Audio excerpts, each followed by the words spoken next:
Let me just first welcome all of you here. What we want in Pakistan is closer relationship with the Chinese media, and especially from the Prime Minister and his office, we want to have a closer liaison. We have probably one of the most deepest, strongest relationship between China and Pakistan. But the interaction between our medias, our cultural interaction is not as good as a political relationship. So this idea, meeting today, is basically to improve this interaction. I especially want to take this occasion to congratulate China and the Communist Party. I think on its 100th, it is the anniversary of the CPC. Also, in Pakistan, we admire President Xi Jinping as one of the great statesmen of the modern world. We have admiration for him in Pakistan for two particular reasons. One, his commitment to fight corruption. The commitment that a society there must be rule of law in a society. In other words, the powerful must be brought under the law. And corruption is, when it destroys a country, it is when there is a corrupt elite which does not bring itself under the rule of law, and they are the ones who do the maximum damage. So I have watched the corruption drive, anti-corruption drive of President Xi Jinping, and we here in Pakistan are very impressed by the way he has so many high-level officials, ministerial-level people have been held accountable for their corruption. Secondly, and the most remarkable thing about China, which we all admire, is that the way they have brought so many millions of people out of poverty. The figure we are told is almost 700 million people have been brought out of poverty in the last 6-7 years. And recently, China announced that China has finally eliminated extreme poverty. So this is, I think, one of the most remarkable achievements of any human society. I don't think there is any precedent in history of a society achieving these great goals. And the third thing is that we in Pakistan are committed to strengthen our relationship with China politically, as well as in terms of economy and trade. CPEC is a flagship program in the BRI, and for Pakistan it is one of a program which gives us the greatest optimism and hope for our future economic development. And we have a high-level committee now to follow the CPEC projects. I'm going to Gwadar next week to oversee the projects, the pace which they are moving on, and to make sure that we meet our timelines. And then I'm hoping, Chinese labor also. yes, meeting the Chinese labor, who are working here, and yes, talk to them, interact with them. But also, I look forward to my trip to China, which is in the offing in the next month, 2 months, and to further strengthen both our political ties and our economic ties. Please go ahead. So, as Your Highness just said, that in 2020, the Communist Party already make a huge success in helping its people eliminate poverty. Also, it helps the country to navigate its people throughout the pandemic while achieve the positive GDP growth. So the CPC is continually using its people-centered policy, so towards its people and towards governing this country. So how do you comment on this people-centered policy, and how do you think is CPC's role in the development of China? You see, the CPC is a unique model.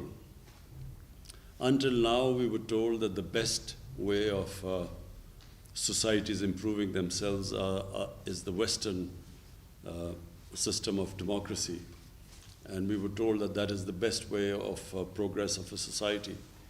But what the CPC has done is that it has brought this alternate model, and they have actually beaten all Western democracies in the way they have brought up merit in the society.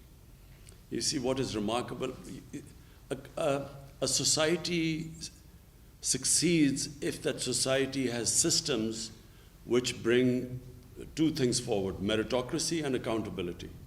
Accountability of the ruling elite, which means a transparent system, which is very important for progress, and secondly, which brings up merit in a society. So until now, the feeling was that democracy is electoral democracy is the best way where you get merit, leadership based on merit, and then hold that leadership accountable. But what CPC has done is that without that electoral democracy, it has actually achieved that and much better. What I saw in China when I visited the Communist Party headquarters and when they gave us briefings, their system of sifting talent and then grooming it and bringing it up, for me, is probably more remarkable than any democratic electoral democracy does not bring up that sort of meritocracy or can hold people accountable. And third thing is that it's a very flexible system. You know, when they want to change something, that system allows them to bring a change. In our society, for instance, in Pakistan, even in Western democracies, it's very difficult to bring change in a system because you're stuck in so many regulations, and democracy straitjackets you. So you cannot always do what is the best for the society because of all the impediments in our system. Whereas I find that in the greatness of the way China has improved so quickly is because they make changes very quickly. They feel that something is not working, they change it. The system allows them to change. And fourthly, of course, the long-term planning. They plan so far ahead. Sometimes in a democracy, in an electoral democracy, you only look for the next 5 years, and it contradicts long-term planning.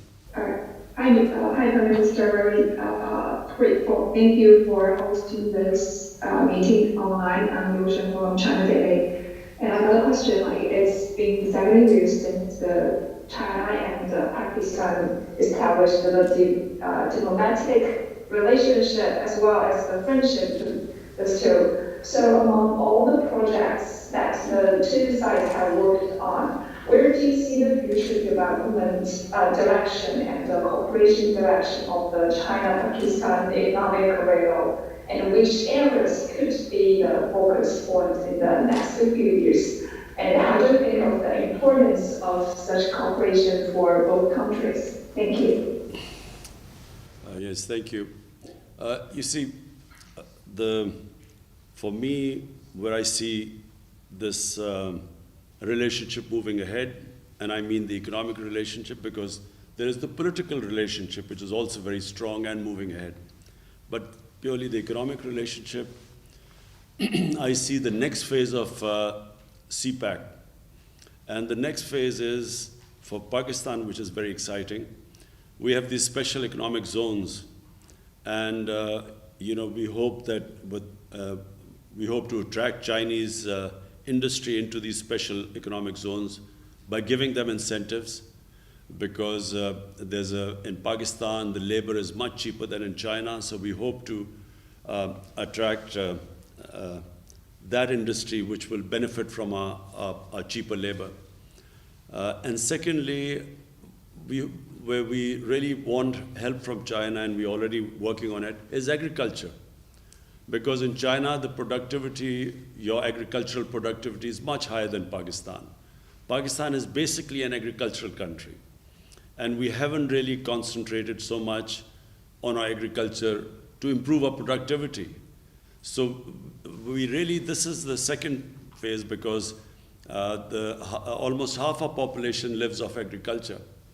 And therefore, we hope that we can really benefit from the latest techniques in agriculture from China. So, Your Highness, my second question is related to the first one. I think you just made a great insight about the Communist Party's way of socialism democracy and also the Western-style electoral democracy. So my second question is, how do you view the leadership style of Xi Jinping as the core of the CPC party? What kind of image do you think he creates on the international stage? You see, President Xi Jinping, when I spoke to him, and Premier Li, what struck me was that the process which they have come through to become the Prime Minister and the President, they started work 30 years ago, and they started working right from the canton, the real village level. And from there, they worked all the way up. They went through all the processes. So really, it's that long struggle which is what makes a leader. And that sort of process is not prevalent in most of the countries that claim to have electoral democracy. You do not have that sort of process.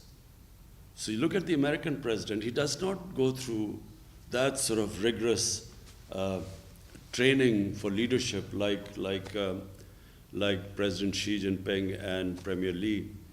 And the way they work themselves up and the experience they got all the way from village and then to the province and higher levels. So when they get to the top, they are experienced, they completely understand the system, they understand how people live at the bottom, and which is why they have been able to create this wonder of bringing so many millions of people out of poverty. So this is something quite unique for China. You do not see that in any other democratic system.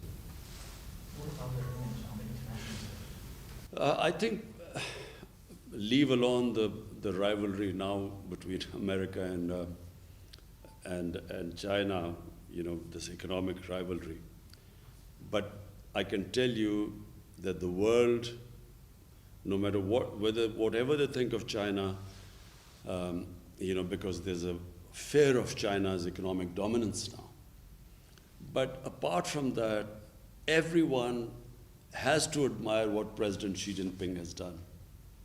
His achievements, you see, leaders' achievements speak for themselves. And that's what President Xi Jinping has proved to the world. Your Excellency, how do you comment on the aid programs provided by China to Pakistan, including vaccine, infrastructure, vocational training, and in other social livelihood sectors? I think, first of all, the way China dealt with COVID was unique. I mean, considering that this pandemic started in China, the way China coped with it, and then when you look at the rest of the world, China really stands out in the way they dealt with this pandemic. And we are very thankful to China because, the way they helped us, the way they donated the vaccine to us. And really, Pakistan is after China, Pakistan is one of those countries which has actually done very well in the way that we dealt with the pandemic, the way which we coped with it. So Pakistan stands out, in this whole region. And one of the reasons is that China provided us the vaccine very early on, and where we immediately vaccinated the health workers. The first thing we did was vaccinate the health workers, and then went for the vulnerable groups. So, the people who were most at risk and we were all worried about were the health workers, because they had to deal with the patients. And so we were always worried that if they became demoralized, then our health system would fail.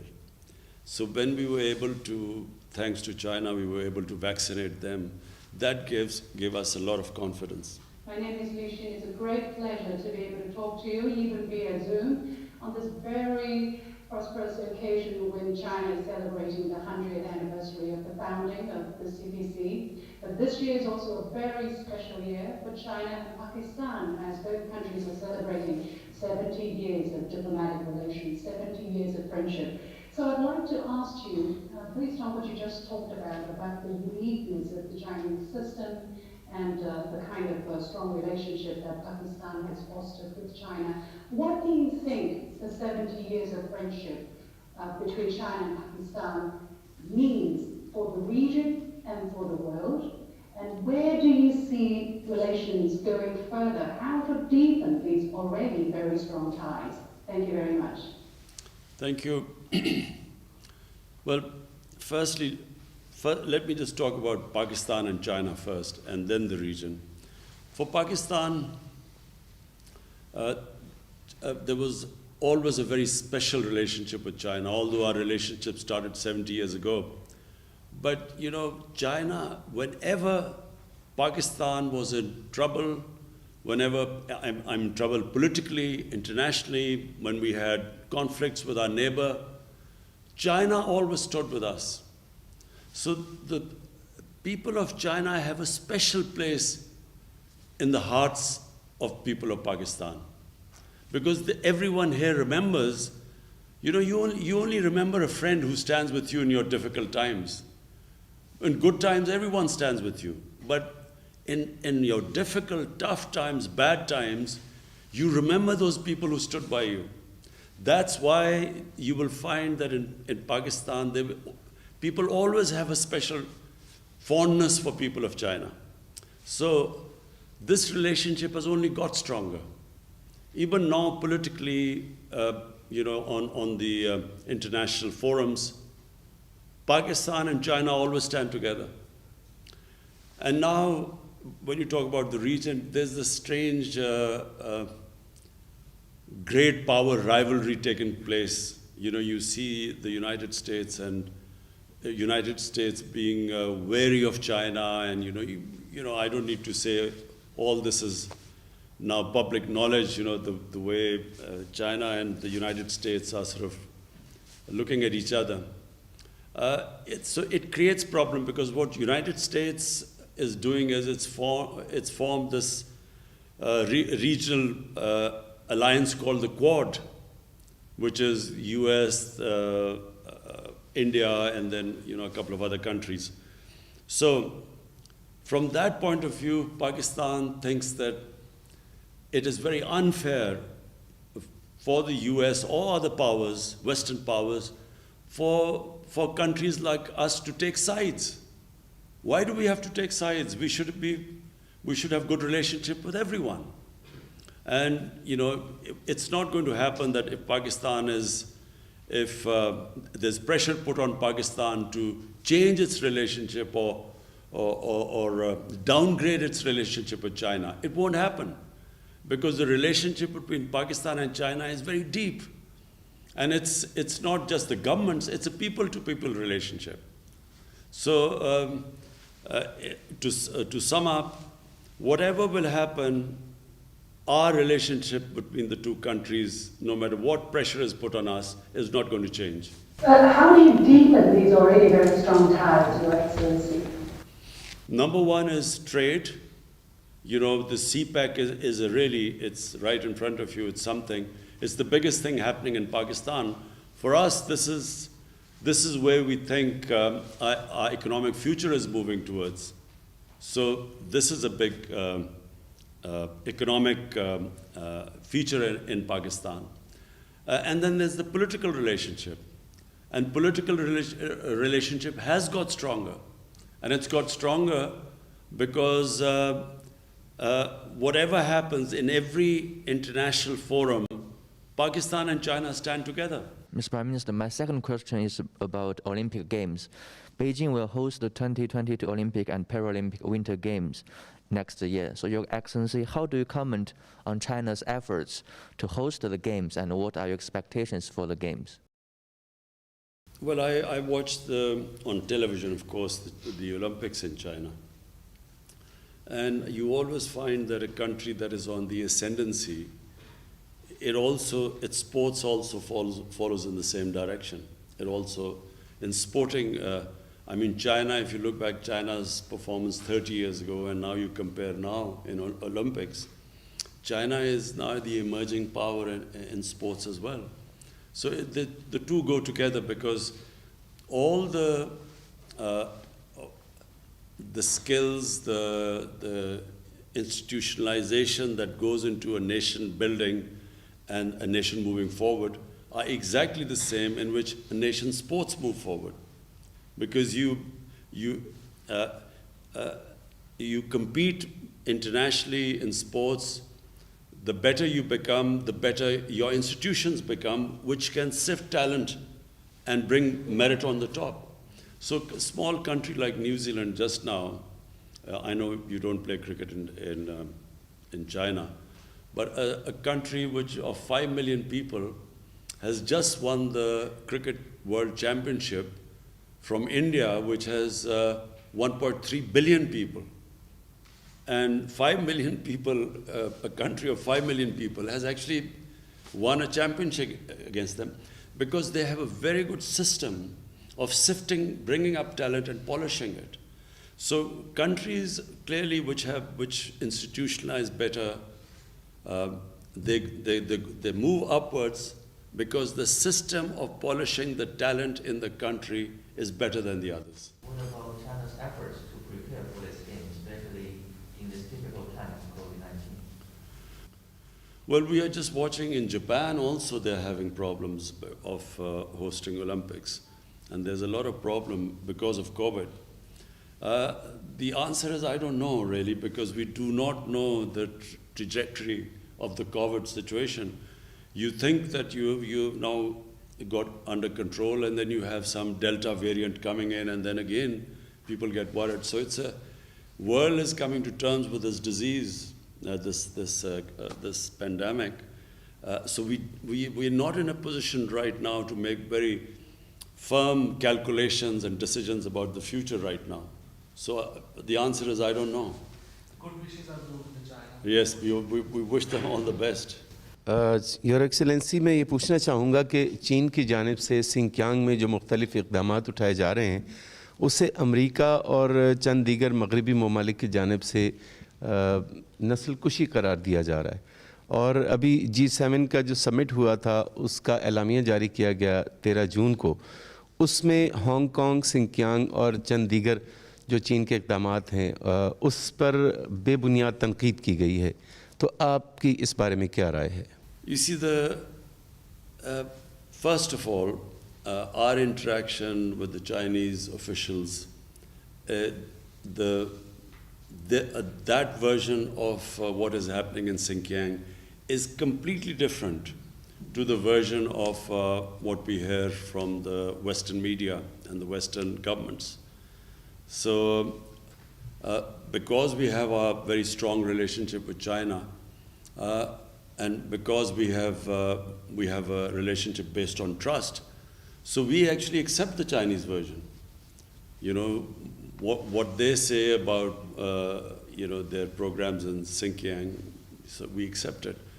The second point is that we find it a little bit hypocritical when there are much worse human rights issues in the world which get no attention. For instance, in Kashmir. Kashmir is a huge human rights problem. There are about 9 million, 8 million Kashmiris which are basically have been put into an open prison until recently. It's a police state where there are extrajudicial killings, there's imprisonment, there's arbitrary arrests and a ban on media, and yet there is hardly any adverse comment in the Western media. 100,000 Kashmiris have died in the last 30 years for a freedom struggle. It's a disputed territory. Yet you do hardly get any coverage in the Western media, and we hear about Xinjiang and Hong Kong, which is a bit hypocritical. दूसरा सवाल मैं पूछना चाहूँगा vaccination के हवाले से। खुशाइन बात यह है कि पाकिस्तान में हुकूमत की जानिब से वैक्सीनेशन का आगाज़ किया गया और लोग जौक दर जौक इसमें हिस्सा ले रहे हैं, और ख़ास तौर पर चीनी वैक्सीन्स साइनोफार्म, साइनोवैक और कैंसाइनो लगाई जा रही है। इस दौरान वबाई सूरत-ए-हाल के दौरान जो चीन और पाकिस्तान का ताउन रहा और अब भी जारी है, उस हवाले से आपकी राय जानना चाहेंगे। China helped us in the beginning, and because of that we were able to vaccinate our health workers and the vulnerable sections, the senior sections of the society. And even now we have a very close collaboration going on with China. We are expecting another consignment coming soon. And so today we are expecting a consignment. And it is one reason that we have really been able to cope with this pandemic compared to all our neighbors. Yeah, this is the CMT family conference. So the previous reporters has already asked questions that I want to ask. So I want to ask a follow-up question regarding Xinjiang. We noticed that recently some Western media criticized you only because you didn't criticize China's policy in Xinjiang. So some media even said that this should help China by silence over Uyghurs. So what's your response to these voices? So I just answered this question, which I think it's, we have, with our interactions with the Chinese government, the Chinese version is completely different to the version which we hear from the Western media and the Western government. So because of our close proximity and relationship to China, we actually accept the Chinese version. And I again repeat, we find it very hypocritical that while the Uyghurs' situation is highlighted so much, and Hong Kong, on the other hand, Kashmir, which is a disputed territory between Pakistan and India, and the United Nations Security Council resolutions, which gave the Kashmiris the right to choose their own destiny through a plebiscite, yet there's hardly any mention of Kashmir, where 100,000 of Kashmiris have died. So this is what we find in Pakistan very hypocritical. Now we notice that some people claim that a closer Pakistan-China relations will intensify conflict in the region because of India. So what's your comment? Pakistan and China were always close, but I think this idea that India is supposed to counterbalance China for the Western world, I think this is going to be very detrimental for China. For India, not for China. China is too strong. The benefits India will get from trade with China are far greater than India trying to act as a sort of counterbalance. The country that will lose out is going to be India. The relationship, as I said, between China and Pakistan actually has nothing to do with India. We have 70 years of diplomatic relationship, and through all crises in Pakistan's history, China has stood with us. So it really has nothing to do with India. Our relationship is a bilateral relationship, is extremely strong. His Excellency, my question is, now Pakistan and China have set an example for the world about solidarity and cooperation in facing the global challenges. And how do you think the importance of building a closer China-Pakistan community of shared destiny and shared future for mankind? I think what I experienced when I went to, on the invitation of President Xi Jinping, what I noticed was the amount of work China is now doing in terms of improving the environment, fighting global warming. The awareness in China, in fact, President Xi Jinping hosted a program now I forget what city is a special city which is just built. It's an environmentally green city, specifically built, which we were invited to. I don't remember the name of the city, but we went there, and everything there is environmentally friendly. So China is making great strides towards that. And I think the future of mankind, the biggest threat mankind faces is through this climate change, global warming. And China really, when President Xi Jinping hosted this conference, he invited leaders from all over the world, and it was just, the theme was how to save mankind from this catastrophe which is called climate change and global warming. Yes. Thank you so much, Excellency, for giving us this opportunity, and it's really great honor for us. My question is that the first phase of China-Pakistan Economic Corridor CPEC yields fruitful results in different areas, including energy and infrastructure. First, how do you comment on this? And second, how will China and Pakistan cooperate to ensure the success of second phase of CPEC? Especially, how do you see Sino-Pak economic growth? Thank you, Excellency. Firstly, the first phase of CPEC was connectivity, and then energy projects. So that was the first phase, because Pakistan had problems we had shortage of energy, and then of course the connectivity, which is what the CPEC initially was. Now the second phase is now deeper cooperation, and that is from Pakistan point of view, the special economic zones. And the idea is to attract investment into these special economic zones, which will help employment in Pakistan, improve our growth rate, create wealth for our country. But equally important for us is help from China in our agriculture. Now, half of our population lives off agriculture, and the productivity of our agriculture, unfortunately, is extremely low. So we have compared the productivity in China, which compared to us is much higher, and then all the various technologies which are used in agriculture. So the second phase is for us our special economic zones, agriculture, also skills education. We are collaborating in getting skills education in Pakistan. How you will speed up this China-Pakistan economic cooperation? We have already, now we formed a committee, which is, the whole point of that committee, the CPEC committee, is to monitor the CPEC projects and make sure that there are no impediments in their way. Okay. Your Excellency, my last question is about the future, the near future of international relations.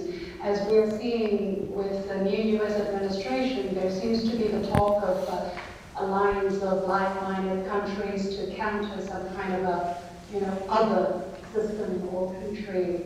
What is your understanding? How do you look at the trend, and what do you think is the implication if such a trend really picks up momentum? I find this deeply worrying for the world. I find this rivalry for no rhyme or reason.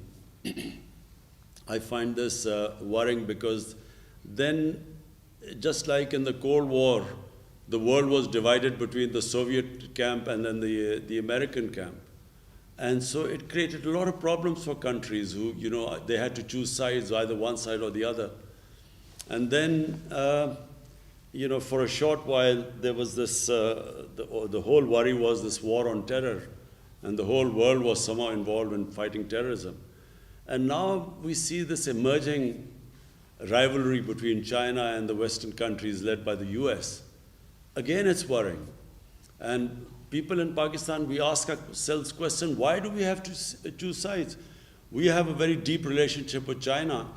And if someone asks us to choose sides, we find that China is our friend for 70 years through highs and lows. They've stood with us.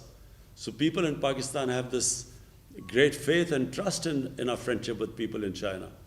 So why should we be asked to take sides now? Why can't we have a relationship with everyone? And this is the feeling right now, because I think this what past tells us, this world divided into camps, we find that this is detrimental to the world. How do you see things unfolding in Afghanistan? Well, that's the most difficult question you asked me. Unfortunately, right now we do not have the answer, because no one has the answer. You see, let me just say, the biggest mistake made by the Americans was that they kept on trying to find a military solution in Afghanistan when there was not one. They kept doing the same thing over and over and over again and thought they would get a different result. Because Afghanistan has a history, and they just cannot be dictated from outside. They do not accept outside power intervention. They do not like to be controlled from powers from outside. That's the history. And so even when countries have conquered Afghanistan, like the British did in the 19th century, and then the Soviets invaded Afghanistan in the 20th century, you can invade Afghanistan, but when you stay there, it is very difficult to control the country, because they are very independent-minded people. So this war in Afghanistan went on too long. It has created deep divisions in the Afghan society. When a war goes on for that long, when on both sides people have died, families have suffered, to bring them back together is not very easy. It takes time. And now what you're seeing in Afghanistan is that the moment the Americans decided there was no military solution, they gave a date of exit. And the moment they gave a date of exit, the Taliban, who were opposing the Americans, considered that as a victory. Now, when they think they won the war, it's very difficult to make them, from Pakistan point of view, to make them then come to some sort of a political settlement becomes very difficult. One, because the war went on too long, there are deep divisions. Secondly, once they feel they won the war, it's very difficult to make them now get back together. And so the worrying thing for Pakistan is that if Afghanistan has a civil war there, just like it had civil war after the Soviets left in 1989, then the consequences will be, after Afghanistan, the country that will suffer the most is going to be Pakistan. Because, we have a long border with Afghanistan. Taliban is basically a Pashtun movement, and there are more Pashtuns in Pakistan than Afghanistan. Half the Afghanistan population is Pashtun. So the worry here is that we will be deeply affected if there is a civil war. So therefore, we want there to be a political settlement at all costs.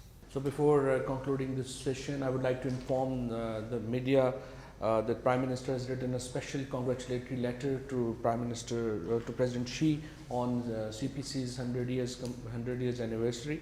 Also, Prime Minister has written an op-ed that will appear in Chinese media. I believe this opinion piece.